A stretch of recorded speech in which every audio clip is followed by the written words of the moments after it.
Hello everybody, my name is Starrapter and welcome to the channel. This is my Game of Thrones series review. For those of you that haven't watched Game of Thrones, this is going to be a spoiler-free review for the show and why you should be watching it. So this is 8 seasons worth of TV on HBO. They are an adaptation of George R.R. Martin's A Song of Ice and Fire, which is a 7-book series. He has currently written 5 of the 7 books. So this is all about the Iron Throne in Westeros. This is kind of a medieval setting type of fantasy show where whoever controls this Iron Throne of Westeros controls all the 7 kingdoms and therefore is pretty much the king and ruler of the known world for the most part. Here's the problem though, is because currently, as the show starts, there is this one ruler of the Iron Throne, and, well, he, according to a lot of people, is not the right fit for the ruler. A lot of this is hereditary, so there's different bloodlines and different houses, like House Stark, House Targaryen, House Lannister, all these different houses that make up the known world, and they all have claims to the throne in a way.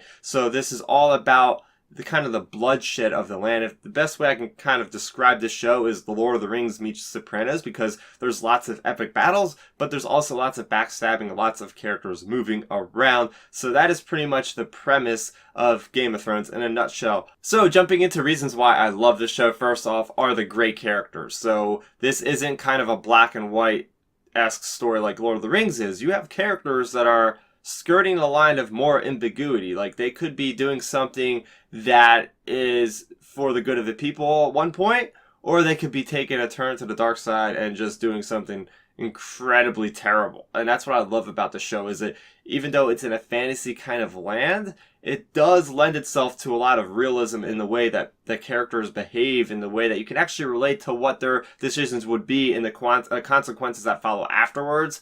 Also, the vast array of characters in this show is unlike anything I've ever seen before. Thanks again to George R.R. Martin with his books that this is adapted from. There are so many characters, and there are characters that you know, yourself, your individual self, can actually attach to and follow through the course of this show.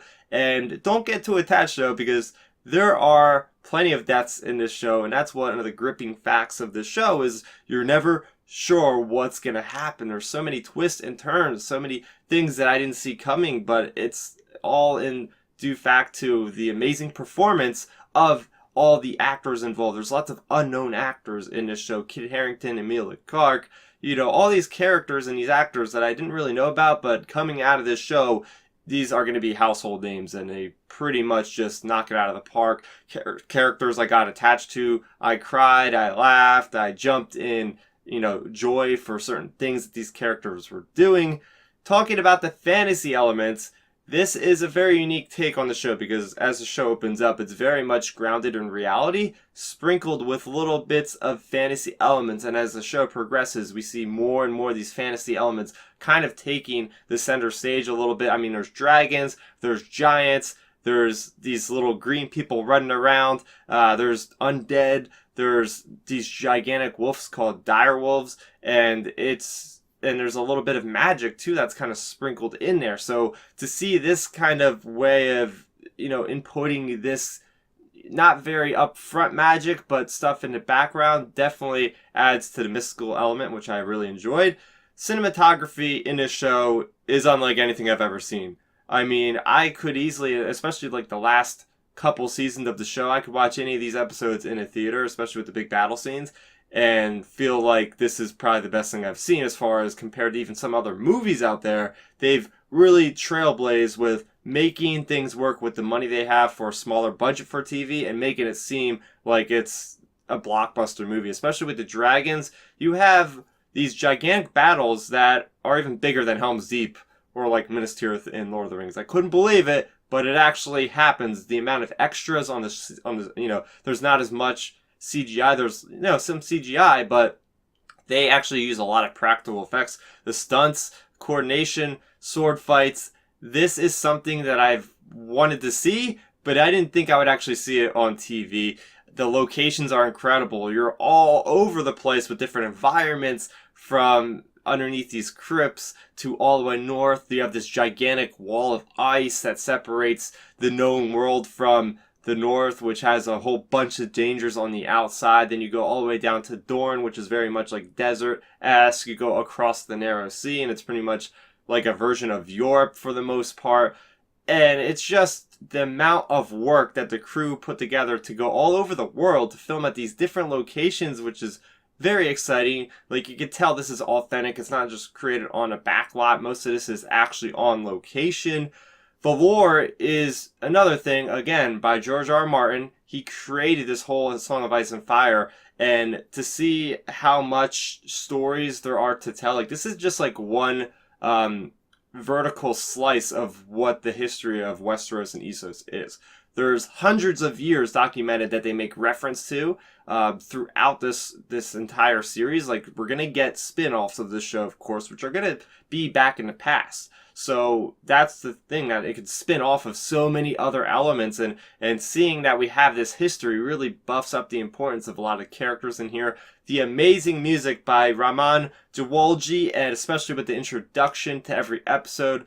Dun, dun, dun, dun, dun, dun, dun, dun, dun. Like, I'll never be able to hear that and not think like, oh man, this is it. This is Game of Thrones. Like, that's and the Reigns of Castamere, such very great music that really creates the backdrop of these stories, that it really emphasizes and enhances the character actions and the scenes and plays into it very wonderfully. And I can't talk about Game of Thrones without the pop culture phenomenon that is everything that surrounds it. So this could very well be the last kind of water cooler discussion type TV series that we see on a weekly basis, especially with the way streaming content is going now. Every week, you would walk into work, people would be chatting about what the latest development in Game of Thrones was. And that meant a lot to me, because I actually met a lot of friends and strengthened relationships because of this show.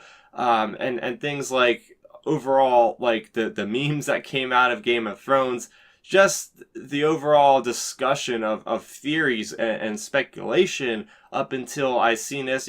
Star Wars is another big thing, but this is kind of rivaling Star Wars with how much the community gets involved with commenting and just the overall increase of traffic of people dressing up at conventions as cosplays. I've, Khaleesi, Daenerys, so many of them, Jon Snow, so many things like, nothing, Jon Snow, and winter is coming, such phenomenal quotes that just go all over the place. So yeah, Game of Thrones is just a milestone in TV. I can't even say any real bad things about it. If I was going to say any bad things about it, it'd be pretty much just nitpicks. So I'm not even going to really go there as far as calling them my negatives. Because that being said, I got to give Game of Thrones a 10 out of 10, guys. I do not give 10 out of 10 to pretty much anything unless it's extraordinary. This, to me, was a masterpiece. There's little things that are nitpicks again, but I'm going to let those slide, because this, to me, is everything I want out of a TV series. I mean, you got all the characters, development, you got all these epic battles, you have the mysticism, you have the fantasy, you have the music. This is everything that I expected to see on a movie screen, but it's on TV. They have bridged the medium. I don't think I'm going to ever see anything that's going to ever live up to this level. This is the new benchmark for any TV that I will be weighing against, because this, to me, is everything I could ever want from a TV series. And I'm really sad to see it go. I'm really sad to, say that it's over. Great thing is there's lots of books, by George R.R. Martin. We still have 2 books coming out. So there's lots to kind of delve in, especially with those spin-offs. So I want to hear what you guys have to say about Game of Thrones. Do you like it as much as I like it? Let's talk all about it in the comment section below. So if you liked the video, I talk not only about Game of Thrones, but I talk a lot about Star Wars, movies, and more, so you can go ahead and support the channel simply by subscribing. So that's gonna do it for me, Starrapter. My watch has ended. Thanks for checking out the video. Please hit that thumbs up symbol. It helps me know that I'm making content that you guys enjoy. And if you enjoyed this video, I also included 2 videos down below you guys should check out. And please consider subscribing to this channel. It helps support me, and it notifies you guys of when I get new videos up on the channel. You can also contact me on Twitter, Facebook, and Instagram at Starrapter.